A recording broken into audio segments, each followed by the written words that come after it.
because you can't sell them, and I'm going to take them off your hands for half price. Well, Gary writes back, Steve, you're pretty good, but you're still a rookie after 40 years. You're still a rookie. I go into the greengrocer and I say, I want you to give me those bananas, because not only can't you sell them, but when you go throw them out, they're going to fill up your dumpster, and you're going to pay for dumpster charges. So by me taking them out, you ought to be paying me to take away your bananas, but I'm going to do you a favor. I'll just cart them out of here today. I'm going, man, this guy is a pro. Now, the second cookies, which Paula hasn't eaten,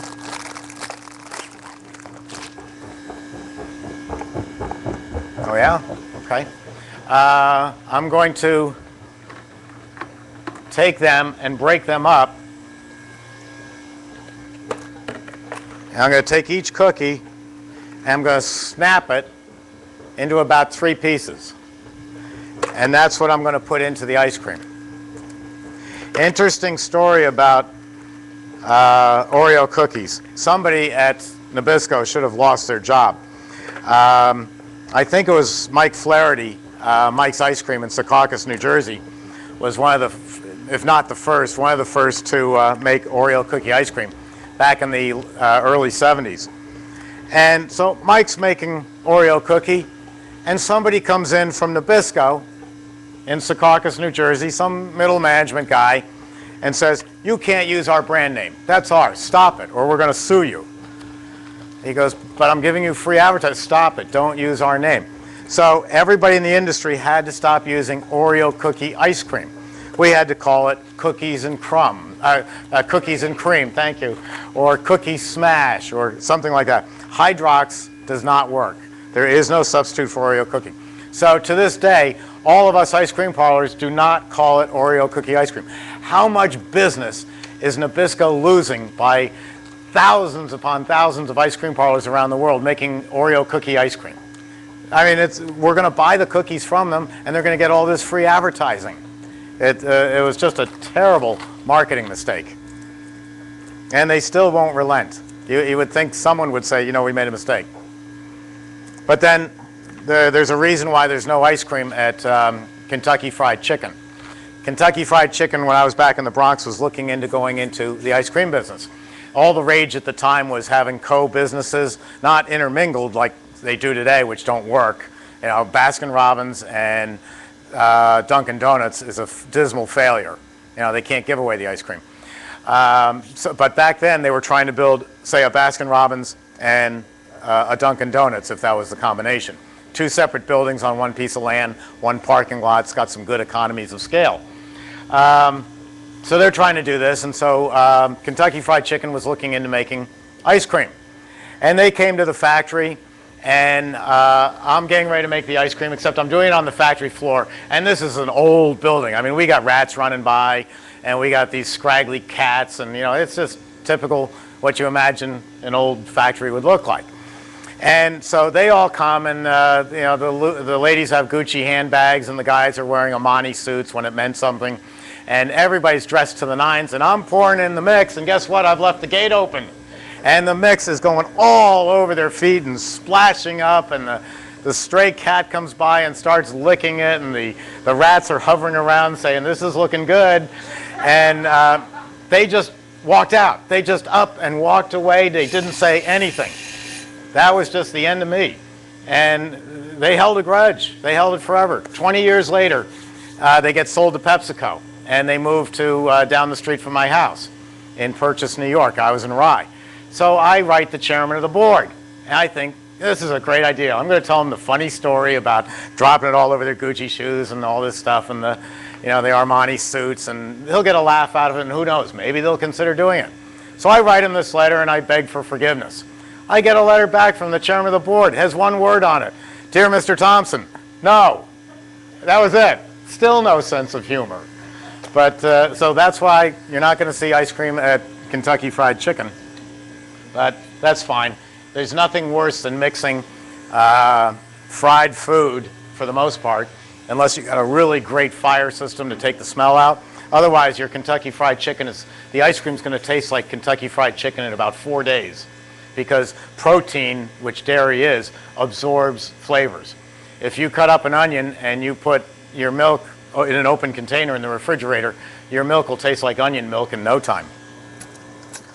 All right, so I'm looking for this to open and close like a knife went through it, which that's doing. That's ready.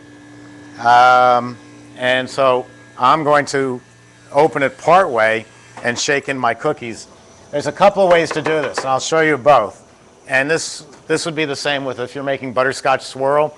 You would be dumping out some ice cream. I can take out a quantity of ice cream, throw in my cookies like that, and then stir it through.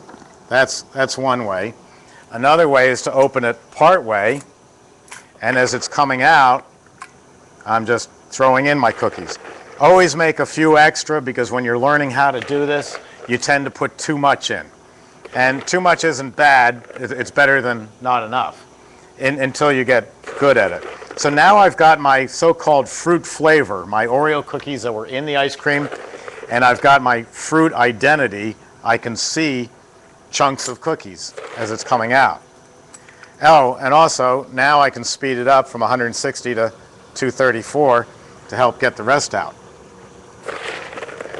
At the end, when I'm finished, there'll be a little pile of cookie dust in the bottom of the container, and the tendency is to throw it on top of the ice cream. Well, again, if you're a New Yorker, you know darn well it's dirt. You know, he just threw dirt on top of the ice cream. So don't do it. I mean, the tendency is there, but don't do it.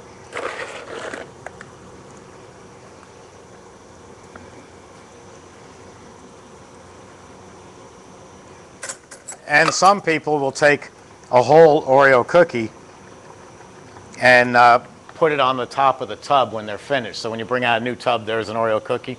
You know, I'm always looking for new profit centers. That's a way of polite way of calling gouge the public. And a profit center would be to have that cookie on there and say, pay me 50 cents more and I'll give you that first scoop with the cookie in it. But haven't been able to sell that idea. So this is ready, and I think you'll find this is a nice, intense flavor. The bananas are all ground up. You're not going to see any banana pieces, or I don't think you're going to taste any banana or see any banana pieces in there, but then again, you don't need to. It's a flavor.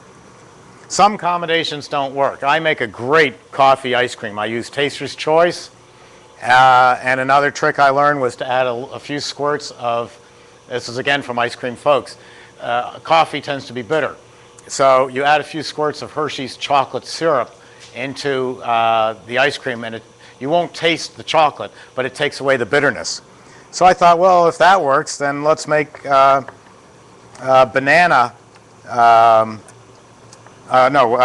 ice cream with banana in it. Well, it was awful. I mean, I couldn't give it away because the two flavors were fighting for dominance. Is it banana or is it coffee?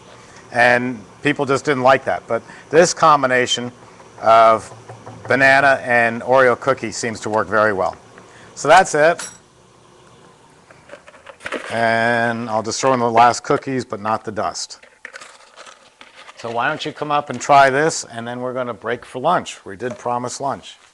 And again, there's sodas back there. There's water in the kitchen. We've got a fresh pot of coffee. I think you'll like this one. Excuse me.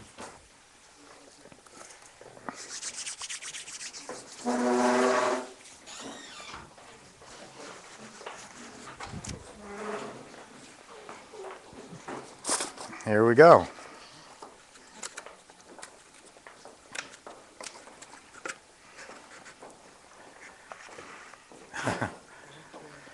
I give awfully large portions. Don't be afraid not to eat all. You can throw it out. The reason is it comes from doing trade shows. You go to a trade show like the National Restaurant Show, and you're serving 1,000 people in 15 minutes because they all line up like, you know, just it's free. You can't give a small portion because if you try to do a small portion, it throws off your rhythm of giving it out. So people come up and say, oh, give me a small portion. Give me half of that. It's really hard to do. And besides, if I get rid of all the ice cream real quick at a trade show, then I can go sit down.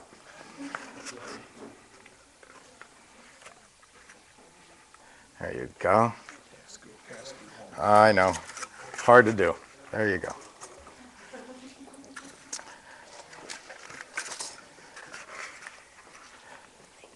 go. More thunder out there.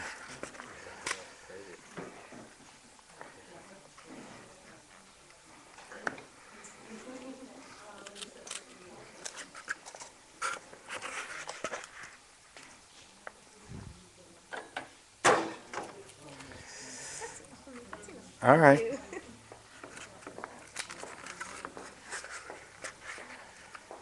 There you go. It's the tiniest amount. Okay. Just want to taste. All right. This is banana. Banana Oreo cookie. Is it?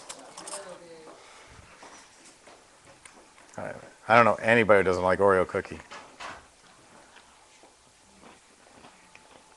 Mmm.